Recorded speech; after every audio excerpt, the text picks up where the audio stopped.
আসসালামু আলাইকুম। আমার নাম আহনাফ কিফায়। আমি এখন জাতীয় কবি কাজী নজরুল ইসলামের লিচিচোর কবিতাটি আবৃত্তি করছি।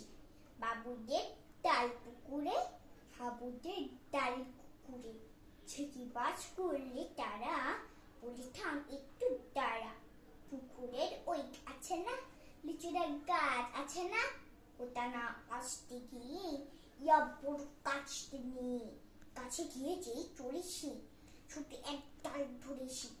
ও বাবা মজাই করি, পড়েছি স্বরাজ জড়ি, পড়বে পর মালিক ঘাড়ি, সে ছিল গাছের আড়ি।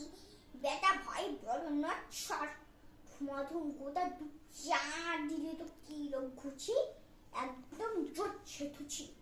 আমিও বাগের থাপর, দেহাওয়া চাপিয়ে কাপড়, লাফিয়ে দিন নদিয়ান, দেখে ভিতরে শিয়াল। আড়ি থাকছিল কোথা, ফেলুটা দাঁড়িয়ে হোটা, দেখি যে আটকে উঠা, কুকুরও জরুলো সুটা। আমি কই কম্মু খাবার, কুকুরে করবে সাবার। বাবা গো মা গো বলি, হাঁচড়ে ফুকুল গুলি, ফুটে গিয়ে বসে রে ঘরে, যেন প্রাণ আশ্র ধরে।